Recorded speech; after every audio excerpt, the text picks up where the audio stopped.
Pardon the interruption, but I'm Mike Wilbon. Tony, a woman from Belarus set a new record for sky surfing by jumping out of a helicopter at 21,000 feet. I'm Tony Kornheiser. Wow, that beats my personal best by 21,000 feet. Have you ever been in a helicopter? I have not. Have you? Yeah. Did you enjoy it? In Alaska. Oh, so you was as a tourist helicopter? Scared me to death. Really? Yeah. Do you know that I've been told by guys who fly the planes that go up and down on the aircraft carrier, those guys, fighter jet guys, that the greatest pilots in the world are helicopter pilots. They say that. Helicopter I feel better now. Yeah. Welcome to PTI, boys and girls. In today's episode, the University of Washington has a quarterback quandary. The Hawks are working on a Trey Young trade, and Steve Young joins us for 5 good minutes. But we begin today with the continuing saga of John Harbaugh. His agent is saying that he received calls from 7 different NFL teams yesterday within 45 minutes of Harbaugh being fired by Baltimore. So if Harbaugh wants work, he will get it. But he still has to be replaced in Baltimore, a team with a 2-time league MVP at quarterback. Wilbon, what are you more intrigued with? Where Harbaugh ends up or who the Ravens replace him with? Well, I am a resident of the state of Maryland. I live about 38 minutes from the ballpark where the Ravens play their home games. So I'm curious. It's not my team, but I'm naturally curious. You get to see more of that. You hear more of the chatter of that. And I'm genuinely interested. But Harbaugh, to me, if he's going to work this year, we don't know. He doesn't have to. He can wait till something better, unless he wants shinier comes along next year. If he wants to, he's going to work.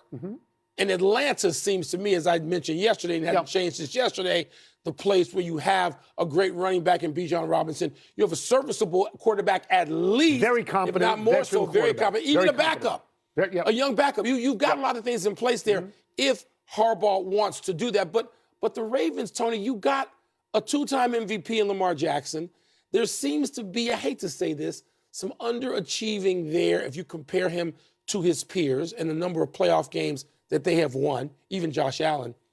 So I think the answer ultimately, narrowly, is I want to see what happens in Baltimore. I am more interested in where Harbaugh goes. You are, okay. Okay. I mean, let me go through this. There are, at the moment, 7 teams with official coaching vacancies. One of them is the Baltimore Ravens. I doubt they called up the agent and wanted to offer Harbaugh a job, which means at least one of those calls came from somebody with a coach already in place. And I will bet more than one came from a team with coaches already in place. I'll just throw out a name here. Miami Dolphins. I don't know how committed they are to Mike McDaniel. Would they scrap Mike McDaniel if they could get John Harbaugh?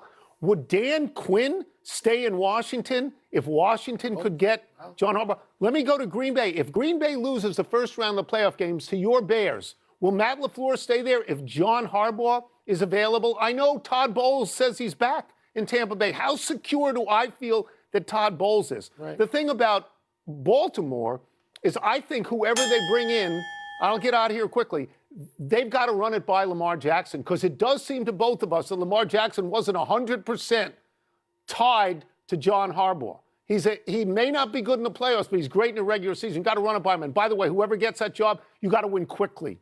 It's there for you. You got to win quickly or you're out. But you know what, Tony? Let's not make Baltimore, Philly, or New York, or Boston, the cities all immediately north. Baltimore doesn't have that kind of pressure to win. There's pressure in every NFL city to win, particularly when you got an MVP. But let's not. But I think Baltimore. If you have Lamar Jackson and you have a great running back, and you don't win, you'll be just like the previous coach who didn't. And I'd say you only have 2 or 3 years to do it. Let's move to college football and the tenuous relationship between the University of Washington and its incumbent quarterback, Damon Williams Jr. Williams had 3,065 passing yards, 25 touchdowns, 8 interceptions for the Huskies this season. He also had 6 rushing touchdowns, 611 rushing yards. Washington wanted to keep him. Williams signed a contract to stay on January 2nd. Now Williams is saying on social media he's going to enter the transfer portal.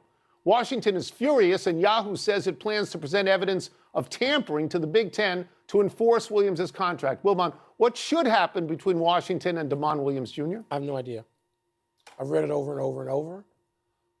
I have no idea, because we have entered a territory at a time that no one has any idea. We've never had it before.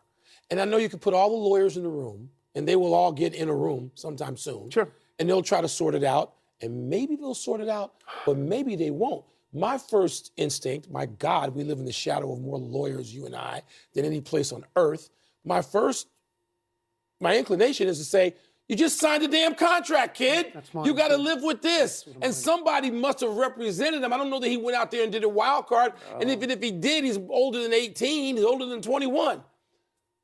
But, Tony, we don't know that rules the day. We don't know what the rules are and which ones have to be adhered to and which ones perhaps do not. Welcome to NIL, kids. Yes. College football players and all college athletes are professional athletes tonight. It's that simple. Yeah. They get paid. Washington is paying him, and he just signed on to be paid by Washington. Literally days after the ink is dried, he says he wants to go somewhere else. I don't know what kind of advice he got. I don't know how many lawyers are involved, but it would seem to me, as it would seem to you, that contract is probably upright, and they could compel him to go under it. But do you want a player who doesn't want to be there, what I would call the Kevin Durant syndrome? I don't know that you want that. And I don't know that these young kids getting all this money have any sophistication in the ways of contract law, because you and I don't at this point. This is the transfer portal is this golden highway. 100 years of no official money, and now all the money in the world. And I don't know what you do here. I just don't. No one knows what you do here. And Tony, so this, you talk about slippery slope. This is worse than that. There's a mountain of backsliding down. I will say this. There's a factor in here that's important. What? One of the schools that may want this kid going into the transfer portal as a quarterback is LSU, with your best friend, Lane Kiffin Jr., who the kid committed to him when he was in high school, then decommitted, then followed the guy at Arizona, who then went to Washington. It's so hard to connect the dots here. I would say this, though, real quickly. I would say this. For all those schools like LSU and Washington and all those schools, there's another quarterback coming. Yep. There's a kid we haven't heard of today who has no NIL money today, who may have all the NIL money in the world a week from Thursday. You don't know. Who heard of Fernando Mendoza last year? Exactly. Nobody. Let's move to the report that the Atlanta Hawks and Trae Young are working together to find a new team for that expensive borderline superstar guard. Young is a 4-time All-Star and the franchise's all-time leader in threes and dimes, but he's also a defensive liability who over the next 2 seasons is owed $95 million. Tony, you've been a Trae Young guy. Yeah. How valuable is he? I'm not going to say he's a borderline superstar. I'm not borderline? going to. No. That's got to be that's a pretty big border. It's a big line. You hated him in college. You didn't like him at all. I didn't. Okay. So I think this is a very good thing potentially for Trae Young, who will otherwise be remembered always and compared to unfavorably with Luka Doncic, who he was traded for on draft day 2018.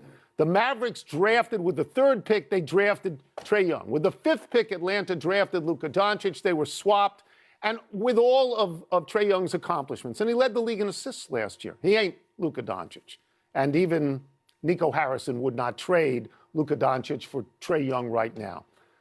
I look around the league, Mike, and I see good players in not good situations. John Morant, what's he ever going to accomplish in Memphis? Bradley Beal, what has he ever accomplished? And that's why De'Aaron Fox is so fortunate, because he ends up in San Antonio and he gets out of Sacramento before he dies there. Trae Young's done in Atlanta. Yes. They're 2-8 with him and 15-13 without him. So if he can get on an upward trajectory, great. But if they say Washington's not an upward trajectory. Yeah, no, it's Devil's Island. But you go there and you can survey the landscape and you just sort of showcase yourself for teams who are contenders who will come looking for trades either before the deadline, which is in about a month, or in the summer, in the offseason. And so then you can wind up restarting your career. You hit a reset button. But the Wizards are just where you go to stage before you go somewhere else. We see this happening all the time in the league now. No. By the way, I got it wrong. I had the reverse order. What did you do? Dallas drafted 5th. And Atlanta drafted 3rd. Okay. And it was Atlanta. Even though, but Doncic was involved, of course, absolutely, in that draft night. But Trae Young, Tony, is an interesting case. Can I ask you a question? Everybody's fixating on Washington. Doesn't Minnesota need a point guard? Maybe Houston. Do the L.A. Clippers want to go all season with a 36-year-old point guard in James Harden? Yeah, they do. Okay, does Detroit need a real point? The thing is, he's such a terrible defensive player. There's a statistic that is mind-blowing. When he is on the court for Atlanta, Atlanta is 5 points worse on defense than the worst team in the league, Utah. What about six man? What about coming off the bench? A lot of money for a six man. I refuse to think, and you know where I was when he's not John Harbaugh check. It's a lot of money. Wait a minute. He can score and he can hand it out. There's no role for him in the NBA. Come on now. Which camera am I looking at? Okay, let's take a break. Coming up, what kind of a coach would be best for Lamar Jackson? We're going to ask Steve Young. We're also going to ask him whether he's more impressed by Justin Herbert or Drake May. They face each other Sunday night. I worked hard on getting that trade right, and I got it wrong. I mean, I got the right people, but I got the NFL playoffs begin on Saturday, which makes it the perfect time for a visit from our great friend and a man with whom I combined for 2 NFL MVPs. Yeah, he had both. Good. Hall of Fame quarterback Steve Young. We're going to start with this. We're going back to the 49ers. Brock Purdy sounds confident that Trent Williams will return from his hamstring injury against the Eagles. If you're in his shoes, how much does Williams' presence matter? Look, I don't think you can understate it. I mean, there's 4 positions that you have to have in the NFL to be any good as quarterback, shutdown tackle, shutdown corner, and edge rusher. So if you've got a tackle, and look, it's not as big a deal, Tony, today because you're in the shotgun most of the time. The shotgun, you're already kind of preset. You don't have to turn your back. If you're under center, you have to turn your back, and the blind side becomes a much bigger deal. But yet, if you have a tackle that can take a 3-way rush and swab it down or stone it right where it is, that leaves you an angle now to escape. And then if he goes around the end, the circle gets so much bigger because the tackle's so much more athletic. If you don't have that guy, everything gets squeezed. It's concentric circles that kind of, all you do is just feel this kind of presence all the time. And then what that gets into your head too, because you know the pocket. And if the pocket starts to shrink in the playoffs, it eats at you. And so having him back and having Trent ready to go will be huge. Wow. We're going to go to another Williams, Caleb. Because he and Ben Johnson have both said the Bears quarterback is built for big games. God only hopes for some of us that that's true, Steve. Is that a thing? Does that sound like wishful thinking or nonsense to you? It's a shock you're asking me this question, Michael. You better hope. But look, it's a 3-ring circus, right? You've got to have a coach that's going to call the plays. That's what Ben has brought. What's happened? Why is Caleb playing so well? It's Caleb, and he's got a coach that's innovative, thoughtful, puts play calls together, and that's how you handle big games. And then you have to have the talent around you to go catch it and block and all the rest of it. So it takes it all. But what he's saying is in a big game moment, your brain doesn't shrink.